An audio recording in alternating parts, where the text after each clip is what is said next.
Thank you, Rabbi Levi Chaim. I only want to argue on one thing that he said. This is not difficult for me at all to be here. It's very simple for me to be here because I know that my father's Harav would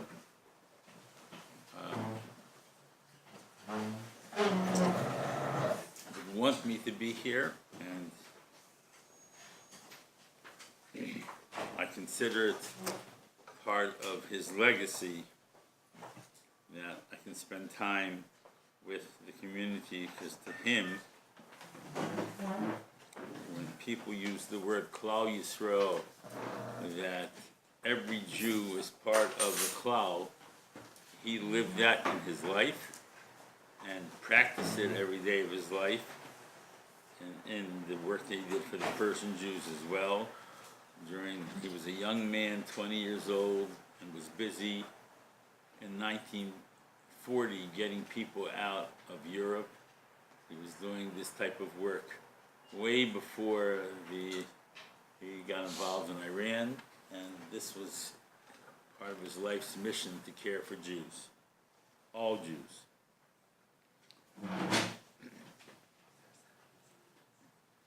The topic today is a difficult one. One of the hardest things in life, and there's one word in life that I think is essential to us being happy people, and that is balance. Balance means to figure out exactly how to do things, not to make things too difficult in the name of Yiddishkeit, in the name of being religious, not to make things easy in the way that a person doesn't have to put in hard work. To find balance in our life is a tremendous challenge.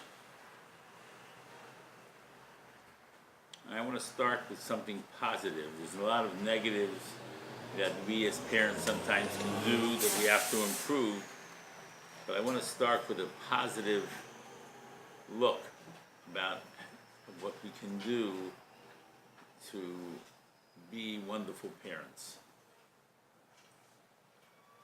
The Torah teaches us that if a person was sold as a slave for 6 years, and at the end of the 6 years, he wishes to remain a slave until Yovel, until the Jubilee year, that the master has to pierce his ear, and after he pierces his ear, then he remains a slave until Yovel. So the Chazal teach us, why does the master have to pierce his ear? The reason is because that ear that listened to the Torah that said that everyone should be a servant of Hashem, and this person chose to be a servant of a servant. He wanted to be a servant to another human being instead of being a servant to Hashem. He wanted to stay an Eved, wanted to stay a servant. He doesn't want to be free. He likes it by the Adon's house. He had a good pool. He had much more amenities and things in his house that the Eved could afford himself. So that person, because of that, that person has to have his ear pierced. So Rabbi Yisrael Salanter, who our yeshiva was named after, asked a very sensitive question. Everything in the Torah has a reason. And in the Torah it says, who is the one that has to pierce the ear? The master has to pierce the ear. Why does the master have to pierce the ear? When you pierce somebody's ear, you're giving him pain. He wants to stay on as an Eved. So let a messenger from Bezdin Or he can go to the malls where they go and they pierce kids' ears and have the kids' ears pierced and have the Evan's ears pierced. Why does the master have to inflict that pain? Very sensitive question. So Salanter says, the answer is as follows. When the person was 6 years in the master's house, there are two things that he could see in the house. He could see how much the master enjoys doing mitzvahs, and he could see how much the master enjoys all of the amenities that he has. The master could afford to buy a servant. He obviously is wealthier than the servant, right? So what does he see in the master's life? Does he see how much he enjoys his tennis? Does he see how much he enjoys his pool? Does he see how much he enjoys his bar? Or does he see his excitement for a Shabbos, or to go learn, or to go help another Jew? What is the main thing he sees at the master's house? If the main thing he would see in the master's house is that his master is free to serve God, and he's his own man that can go and do chesed when he wants, and can help people, and can do things, and he can go out and learn. So then, if the Eved sees an example of a person who has a total desire and happiness in serving God, then that's what he would want to do himself also, and therefore he'd want to rough it and leave the master's house after the 6 years and be a free man like the master. But perhaps the reason why he wants to stay on as a servant is because the master loves the tennis court and loves the pool and loves all of the physical amenities that he can afford. And that's, the master has so much pleasure from all of his physical pleasures that he wants to have those pleasures, and as a servant of the master, he gets those pleasures.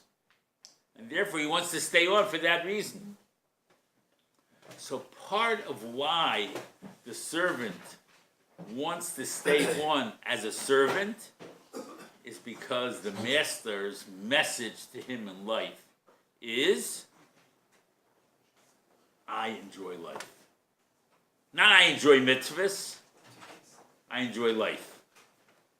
And since that enjoyment, thank you, is so pervasive, that's what the Eved sees, and that's what he wants. So we have to ask ourselves a question. We're human beings. We enjoy a good meal. We enjoy a vacation. We enjoy a pool, or different things that everybody has. And that's a natural thing. But what do our children see about us that we enjoy the most? Do we enjoy davening? Do we enjoy doing chesed and giving tzedakah? It's not so easy to give tzedakah. There was a story where the great Gadol, or Chatzko Abramsky, used to go once a month to a factory in England when he was the Dayan in England, and he asked the owner of the factory for money. He was supporting some people learning in the Kollel in Yerushalayim. And every month the factory owner gave him a check. So one month the factory owner says, Rabbi, I have a question.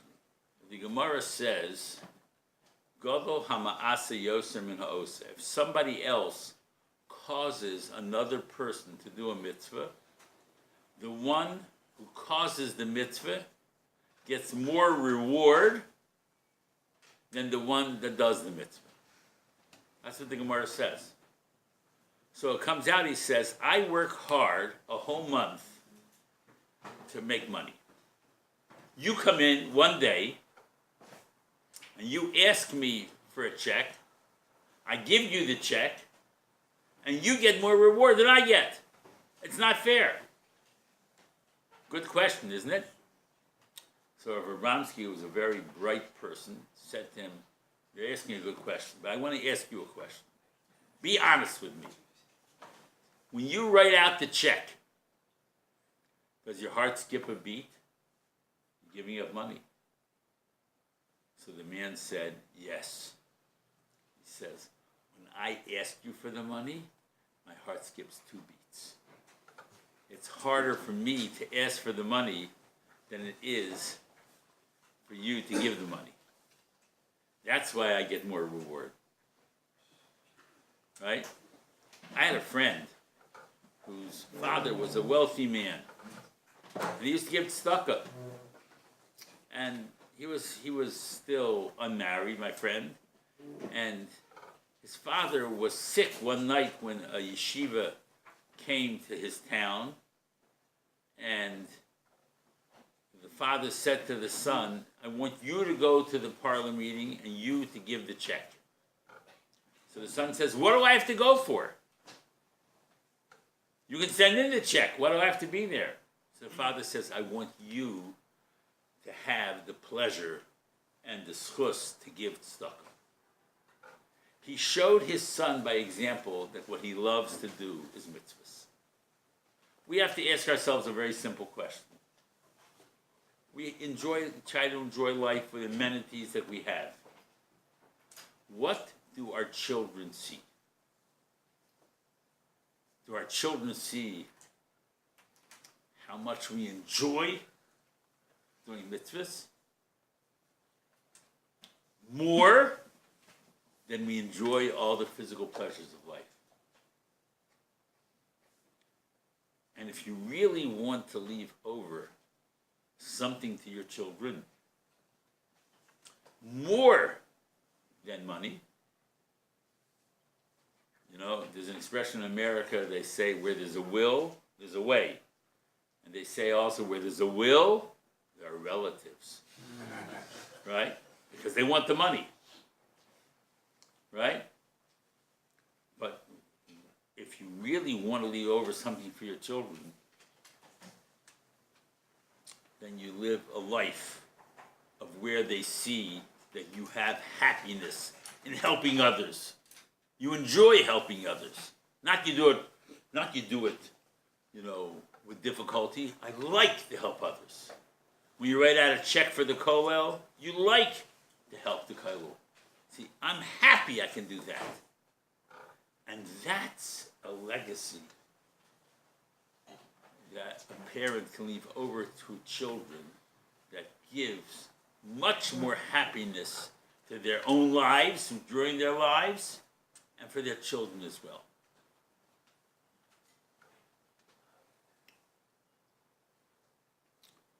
Part of my father's success in raising money was he read every newspaper, every magazine. He was very smart. And every time he went into any wealthy man, he knew more about their business than they knew. And they could see that he was a person that if he would have been in business, would have been a millionaire. And he made a choice to use all of that tremendous business ability, and he put it into the business of Torah. When my father died at 87 years old, and he was working for the yeshiva for 60 years, he never, ever earned in a year over $100,000. Where he raised millions of dollars for the yeshiva, could have taken a lot of money, and didn't, because it wasn't important to him. It wasn't. What was important to him was to help people. And he was a happy man. And he didn't feel bad that he wasn't wealthy.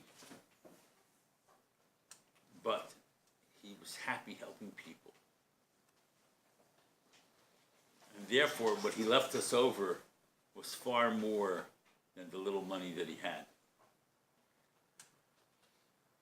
And that type of happiness that a person has from showing that helping others, caring for others, learning Torah, supporting Torah, doing mitzvahs, you can enjoy life too. My father would take home every night. He would come home before dinner. He would take a small shot of liquor. A small shot. Not chas v'sholom. He wasn't alcoholic. He didn't need to drink to escape life like people do today. Why are people busy drinking? Because they're unhappy with their lives. Why are people busy with drugs? Because they're unhappy with their lives. He was happy. But he liked a good drink. So he just took a shot. He lived with everything had a limit. He enjoyed things. He enjoyed reading. We used to get the Wall Street Journal and the New York Times and the Howard Tribune and the Atlantic and Harper's and all kinds of magazines. And he was up to date in everything in the world, and he enjoyed it. And it helped him in helping people. And that was an outlet for him also. Everybody needs an outlet. Everybody needs things that they enjoy. But what do you live for? What is your geschmack in life? What is your taste? Find mitzvahs that you enjoy, and you do them. And that's the biggest legacy you can give your kids. Doesn't mean you shouldn't try to help your kids. I remember my father was always so busy. I remember distinctly as a kid on a Friday afternoon that he took off time and he took me to get a bike. This goes back over 60 years ago. Right? And I knew how busy he was. But he wanted me to have the bike. And it's important that when children, when they see their parents do good things, if a father does good things, go home and tell your wives, tell the children, look, that they should be telling the children, look what Daddy does. He's helping so many people. He's doing so many good things. My mother, Allah Shalom, always praised my father for the good work he was doing. And my father would praise my mother the same way for the people she took care of. When people live a life for other people, it creates a whole different life. My mother's father passed away 6 weeks before my parents got married. And my grandmother moved into our house the day after Sheva Brachos, lived with us for 27 years, and the last 17 years since I was born. She was blind. She died over 50 years ago. My grandmother lived with us for over 50 years, for over 27 years. And then, in the first 27 years of marriage, there was always a grandmother in the house. 6 months later, my parents went to England, brought my father's mother to live with us, and she lived with us for another 8 years. The first 35 years of marriage, we had a grandmother in the house, always, except for 6 months. And I never felt bad about it, because my parents looked at it as a schus. Now, not everybody can do that. I don't even know how many young couples I would counsel today to take a mother-in-law in right after they get married. But my grandmother adored my father, and she lived with us, and we grew up seeing parents care about others. And that was important. My mother couldn't go away for Shabbosim. Had a hard time even leaving to go to my brother's Sheva Brachos because she was taking care of an older mother. So we grew up seeing people that their care for family, their care for people is what they enjoyed in life to do. Doesn't mean that they didn't like to go on a vacation if they could. Doesn't mean they couldn't enjoy a good meal or go out and do something sometimes. But the message we got by example, not by talking, was You live for others, you don't live for yourself. And that's how they live their lives. And that's the type of life that each person, according to who you are, you have to ask yourself that question. How much are you living your life for yourself? And how much are you living your life for others? And if the children get the message that you're living for others, then when you stop them from doing every single thing they want, and it's impossible for me to answer what things they should do, what things they shouldn't, because everybody's financial situation is different, everybody's personal situation is different. But giving kids everything they want is a mistake, like Rabbi Chaim said. Giving them nothing that they want is a mistake. The person has to try to make children happy. But the happiness that the children will feel comes more from the way we live our own lives and how much happiness we show in being giving people. Chazal tell us, we always have to strive to be like the Avos. We have to strive to be like the Avos. It's impossible to be like the Avos. Right? We have to try to be like them. I try to be like my father. Try. Even though I know I can't be. You have to try. The Ramban tells us something so fascinating about Avraham Avinu. Pasuk tells us when Avraham Avinu died, he was Zokain, he was old, V'Savea, and he had a full life. So the Ramban explains, what was the full life that Avraham Avinu had? Listen carefully to what he says. Shira'ah, he saw, Kol Mishalos Libo. All the things that he wanted in his heart, he saw. The Sava Kol Tuv, and he was satisfied with so much happiness. He saw everything in his life that he wanted. What's Ramban talking about? How could he say that? He had a son named Yishmael. And he wanted Yishmael to be a spiritual heir of his. Ru Yishmael Yichrei Kidvarecha. Maybe Yishmael can also be part of the special people of Klal Yisrael. And Sarah Yimenu, with her Nevuah, said, Ki le'eresh b'ni Yitzchak. Yishmael is not part. He can't be part of Klal Yisrael. And Hashem said, she's right. He wanted to save the city of Sodom. And he begged Hashem, and the Torah goes at length to tell us. And Hashem said they shouldn't be saved. And the Ramban says, Ra kol mishalos liba, everything he wanted, he got. But it's not true. He wanted those things, he didn't get them.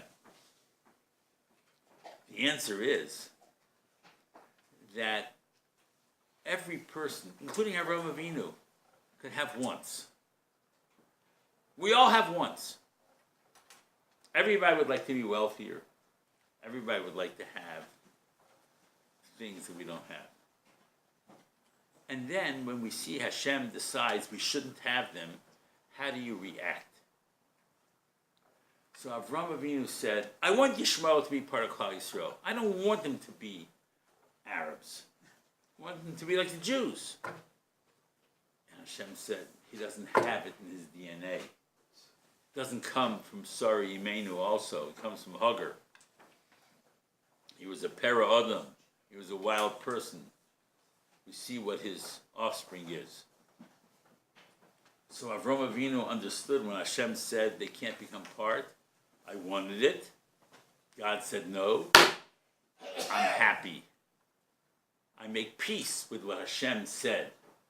Even though he wanted it. And therefore, as he says, everything that he wanted, that he was supposed to get, he got. The things that he wasn't supposed to get, he didn't want anymore. So, if you're not a multimillionaire and you want to be and you don't think it's going to happen, don't spend the rest of your life bemoaning that. Realize that what you have is what you should have. Have happiness with that. And you'll be a happier person. And the happier you'll be, the happier your children will be. And then the Rambam goes on to teach us more about Avraham Avinu.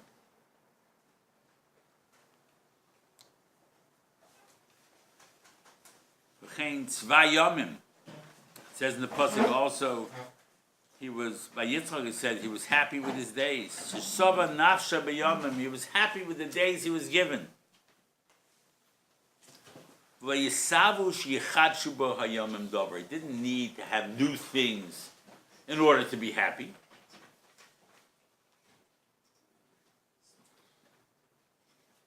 V'hu sipur, this is a story, the Ramban says, of Chasidei Hashem, of the true people that serve Hashem, the tzaddikim. Umida toiva bahem, and they had a very good midah. What was the midah they had? Shelo yisavu b'moisrus. They didn't have a desire to have extra things. That's a key to happiness. Happiness does not come from having extra things. We, society, American society, I don't know enough about Persian society, but I do know something about American society. And I assume Persian society is not different than that. Everybody wants more things. Everybody wants more toys. A wise person once said, the difference between children and adults is how expensive your toys are. Right? Everybody wants more toys. Whether driverless cars or all kinds of things that are coming up, and quicker computer access, and all kinds of things that are happening in the ever-changing world. People judge their happiness by acquisitions, by what you have. By how many cars, and how fancy the car, and all kinds of things. Avraham Avinu was a wealthy man, but he was not Yesava b'Moisrus. He didn't have a burning desire for physical things.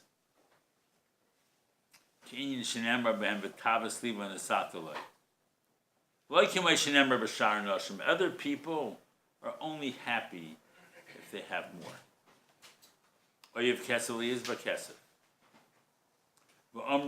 And they said about, and this applies with many of us, and the Medrash says, the Rambam brings this Medrash, Ein Adam Meis, there's no person that dies, V'chatzi Tavaso B'yodei, and half of what he wanted he gets.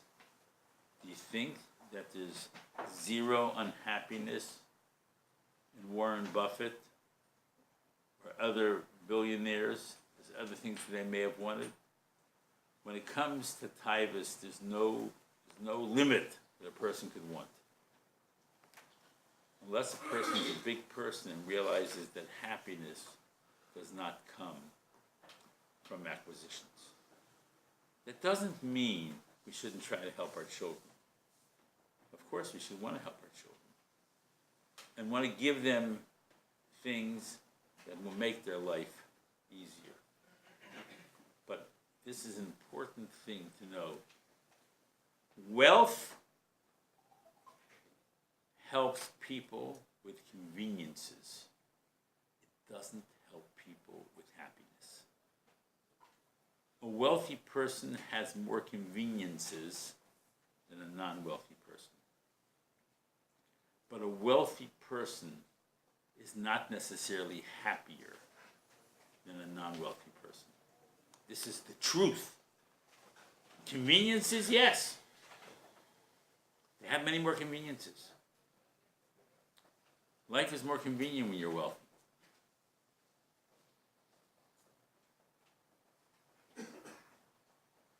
And conveniences are good. It's good when you can fly first class, especially across the country. Right? There's conveniences that people can have when they have money. Do conveniences equal happiness? No. They don't. And that's a fact. And if we can't teach that to our children, then they're always going to have a lack of happiness. Because whatever was decided by Hashem when the child was born, before it was born. What's going to be with this minute piece of zera that connects with an egg to make a woman pregnant? Ani or Ashir? It's decided already. The person has to try. The person has to work. But it's decided already. There are smarter people than you and me that are poor. And there's dumber people than you and me that are very wealthy. In fact, I think there's a lot of dumber people that are very wealthy, from my experience. Anyhow, I don't see any correlation between brains and people that have money. Not just people that get it on Plan B. That means they got it from their parents. But even people that made money on their own, right? It's all in Hashem's hands. People think, oh, he was so smart, etc. What the Rebbeinu Shalom said. And people that are wealthy have conveniences. They don't have more happiness.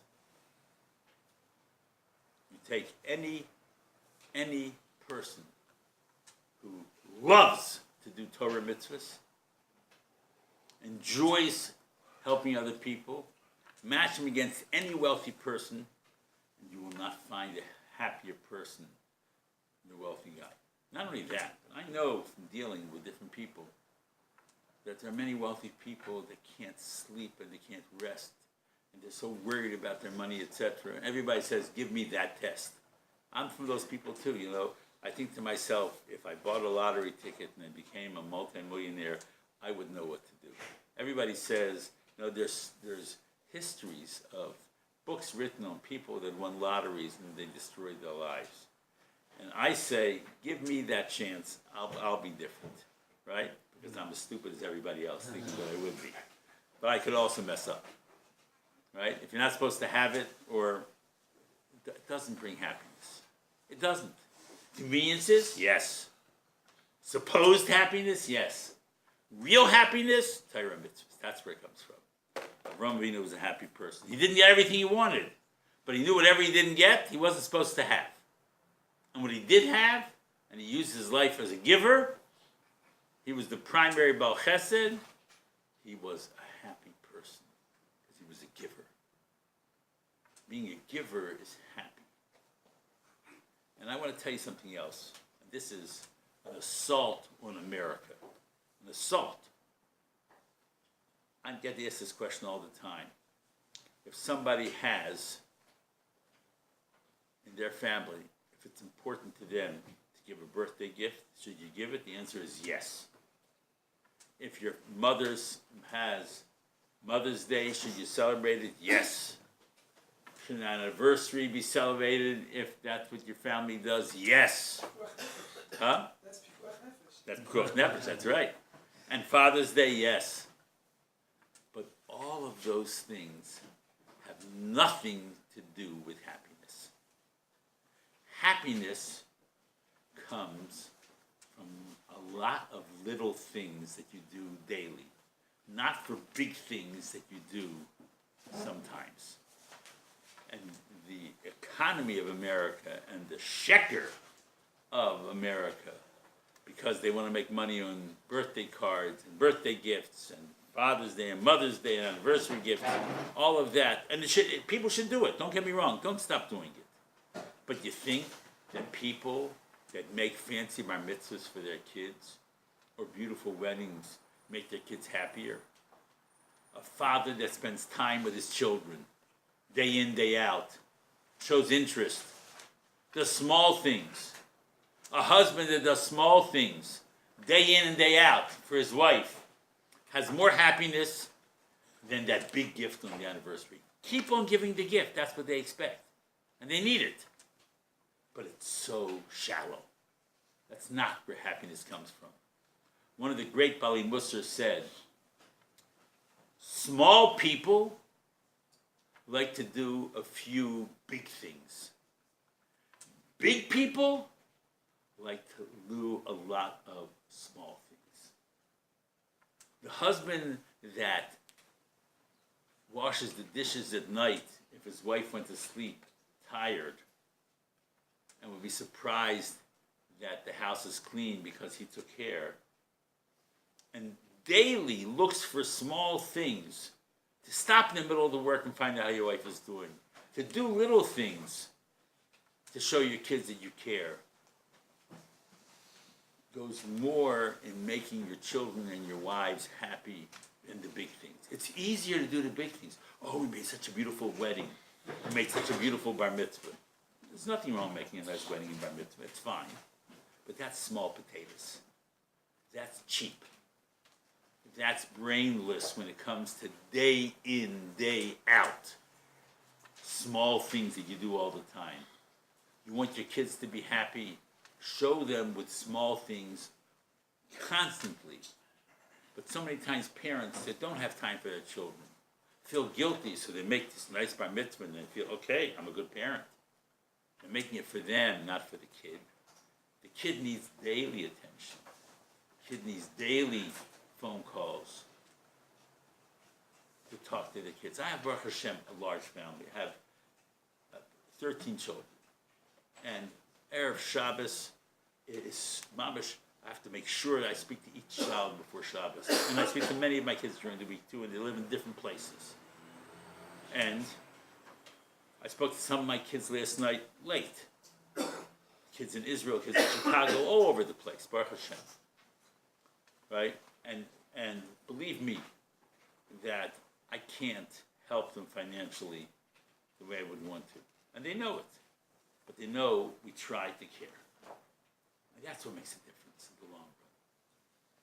The small things that you do on a permanent basis, showing your kids concern, your appreciation for them, will do a longer way than big things. I'm not against gifts, and I'm not against a nice wedding. They're nice things. But keep your priorities straight. You want to be a good parent? It's never too late to start. To know, what did you do with your kids today? A small thing, a phone call. How did your test go? How did your deal go? Show your kids that you care. Show your wife that you care. Small surprises are more building than big gifts. But society, the shallow society we live in, pushes anything which is superficial. Our job as Torah Jews is not to be superficial, to be real. And to be real is daily, day in and day out. You're always on. You're always caring. You're always doing. You're always showing a care for your family. That daily care will mean more to your children. And when you say no to something, and they don't have to get everything, even if you can afford it. Because to know that's not what's going to bring them happiness. Don't be cheap with your kids either. If you can afford to make them happy with something, give it to them. But that's not what's going to give you happiness.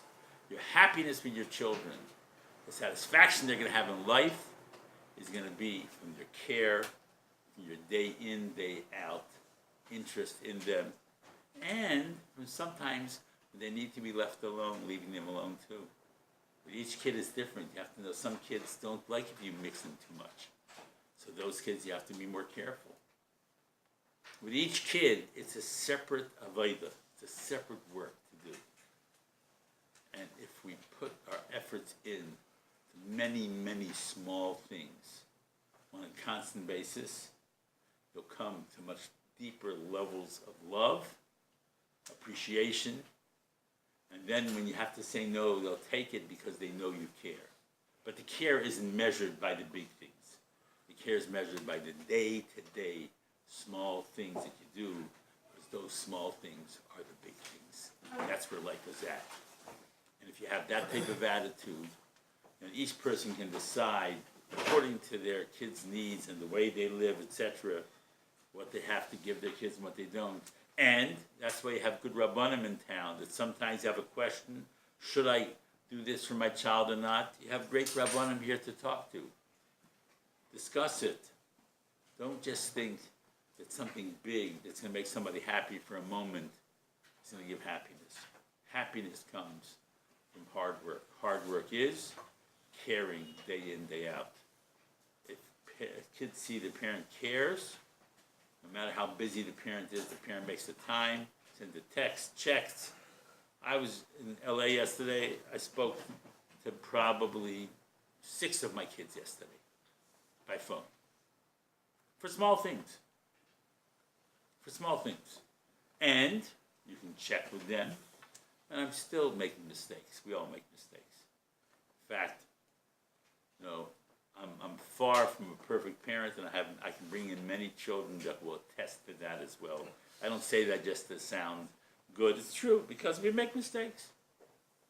It's like batting averages in baseball. Nobody can hit 1,000. We have strikeouts too, right? But if they know we're trying, even though we don't make mistakes, we don't understand exactly each particular kid's need. As long as they see we care, and then you put the brakes on. Sometimes you'll be right for putting the brakes on. Sometimes you'll make a mistake. Nobody's perfect, right? But if you're involved in their lives when they need it, and you give them space when they need, and use chachma of how to do it, then you can give your kids things, stop them from certain things too, and still have a happy child, because they will know that you love them and you care for them, not because of the big things, because of all the small things that we do in life. The Rebbeinu Shalom should help us all. We should daven for that tzat d'shmaya, that we should continue to be better parents. We can always be better. It's not too late. It's not too late. Very good. Just one issue that I've been getting a lot of shyness, more or less the same shyness from different people. And I'll say it in the terminology Rabbi used in his speech. In the conveniences that the wealthy people are more convenient, right? So what I hear is that we want to live, like Rabbi said, the life of mitzvahs, but we live at a time where that part of our life, the religious, if you will, spiritual part of our life is also commercial. And those are the conveniences that we are deprived, right? It is much easier for a wealthy person to get into that good yeshiva that could be the best for his son, or the seminary that is the best for his daughter. And we want to get into shidduchim where that comes into play. So what is the right way to deal with that? When one sees that the fact that it's financially limited is impacting that area.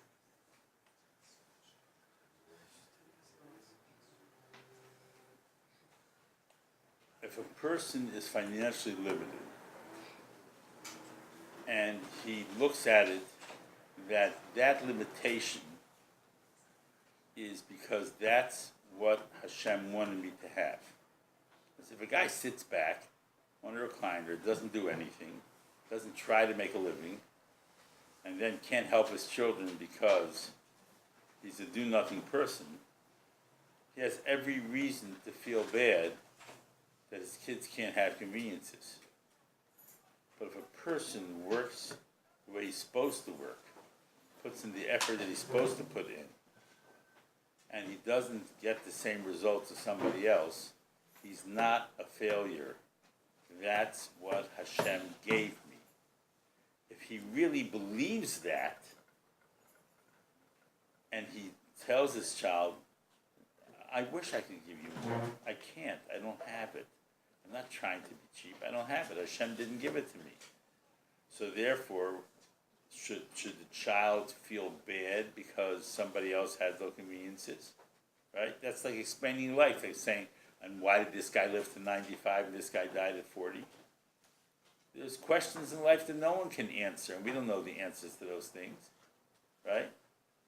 But we don't know why Hashem decided when one of our children should be wealthy and one of our children should not be.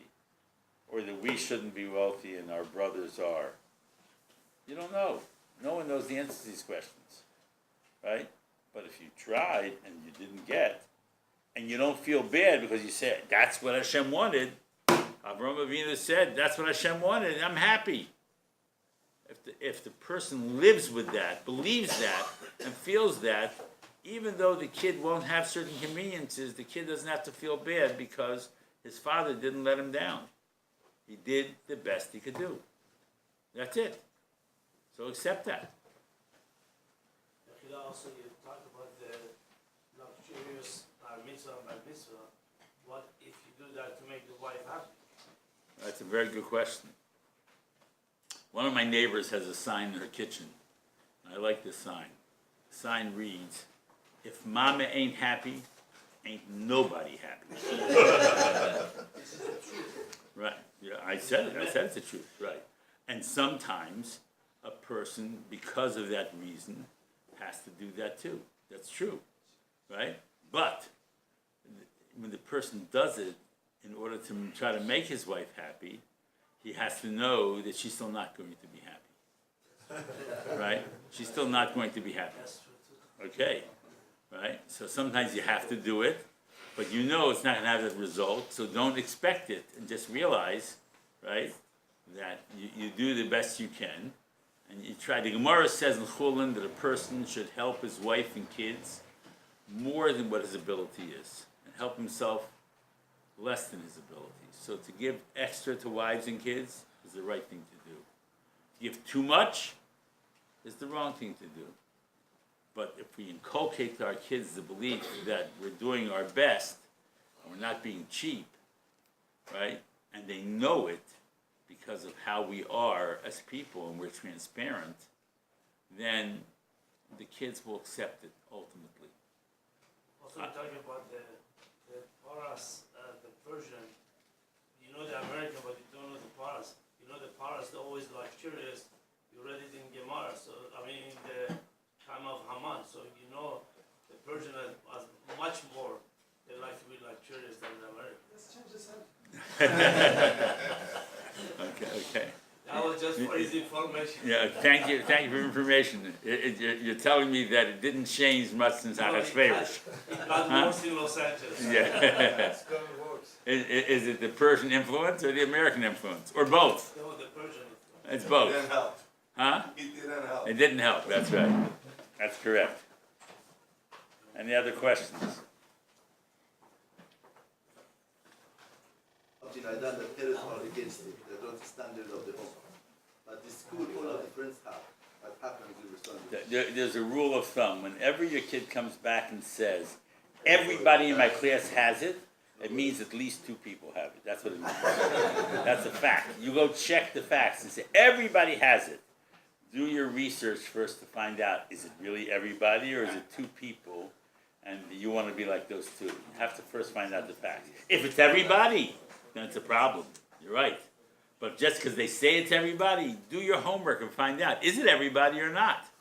Because it makes a big difference, right? And, I mean, I just heard on the radio this week that there's a new official addiction that they have, that the World Health Organization recognizes as children are addicted to their computers, huh? Video games. And to video games. And that's a terrible thing, right? Now, can you stop kids entirely? No. Parents have to be able to put a limit? Yes. Right? There has to be a limit on such things. And if you're a consistent person, and you put limits in your own life, and then you put limits on them also, if you're living without limits, but you want your kids to be limited, so then the kid gets the message that you're really not honest. If you live with limitations and say, I live with limitations, I would want this, but I'm not doing this. You will want this, but you're not getting it, because we'll recognize it and believe it. But you can't live one way, expect your kids to live another way, and think that the kids won't see it, because the kids can see the truth. So if you're consistent in the way you live, and then you make your kids that way also, they'll complain that everybody in school does it, but it doesn't make a difference. Check your facts. You'll find out it's not the case. Many times. And many times if the kids are, it's a problem, and you have to deal with it. Baruch Hashem, my youngest kid today is already 18 years old. But I tell my children, I feel bad for them, because I think raising children today is even harder than it was when we were raising children. You need so much sata d'shmaya to raise children today. Life is getting more complicated, not less complicated. And we need so much sata d'shmaya and tefillas to raise our children to be healthy, balanced, and wonderful kids. the way society is degenerating. That's the way the world is today. Society degenerates. Ramban writes, and I'm going to tell you that this is something which I told we have boys over our house every Friday night. So I told the boys that 40 years ago, and I had boys over my house, I told them something that they thought was crazy. And today, it's normal. And 40 years ago, I told them that the Ramban writes that society is going to degenerate and people are going to get tired of just looking for beautiful women, as the Ramban writes this in Devarim. I can read you his Lashon. Then they're going to start wanting to be happy with male relationships. The Ramban writes this. So 40 years ago, when I would tell the Talmidim that the whole gay community is going to explode, they looked at me like I was crazy. Today, they don't think it's crazy anymore because there's a whole movement. So are you ready for the next statement that the Ramban says? So then you'll say that I'm crazy now also, and in 20 years from now or less, you'll say, wow, the Ramban really knew what he was talking about. And when they're going to get tired of just having gay relationships, the Ramban writes this. They're going to go into animals. That's what Ramban writes. Now that sounds crazy, right? 40 years ago, my Talmidim thought I was crazy for telling them that the gay movement's going to become acceptable. And now I'm telling them animals are going to... I had a case a guy in the Kollel came to me and said that he had an uncle who wasn't religious, and his uncle was marrying a non-Jewish woman, and his father wanted him to perform the ceremony. So I told him, tell your father, this happened 25 years ago, that, everybody has a standard, and my standard is that I don't do marriages for mixed couples. That's my standard. So I said, your father doesn't like your standard? I said, how about if your son was marrying a man, would your son ask you then, to perform the wedding? He says, oh, that's my other uncle. So I said, okay, so how about if your uncle wanted to marry a cow? Would you be able to say, I have a standard? Everybody makes a standard. I have my standards, right? Our standards have to come from the Torah. They can't come from society. But we're all affected by society, and these things become accepted. They become accepted. I was recently at a weekend for our 12th graders, and the boys asked me, what changed over the last 20 years? What changed? So I said, 20 years ago, if the 12th graders would have asked me questions about gay relationships, I wouldn't have even answered the question because it was so far from their minds. Today, I have to answer it because it's so accepted in the society that these things affect boys. So I tell boys, and this happens. In any yeshiva, this can happen. Any yeshiva. In any place, it can happen. That a boy will be attracted to a boy, and then they go crazy. There must be something wrong with them. 95% of them, even if they'll mess around with another boy, it's only because there's nothing else available, and they're healthy people that can get married. But because society is so into these mishigasin of the gay, so right away these boys, if they even have a small yitzhar for another person, they right away think they're sick. Right? This is what happens because society affects us. So they have to. Pardon? Bad news is already happening with the children and the animals. It's already Right. happening. It's starting, but Yeah, still, it's started. but you'll see. You'll see. The Ramban writes it. First, they're going to go for the scharim, then they're going to go for the behemoths. The Ramban writes it. Right? He understood that 700 years ago. That's the way the world is degenerating. And our avodah is to give over to our children the correct values and to daven that we raise our children with Torah-dik values by showing them that we care and involved in their lives.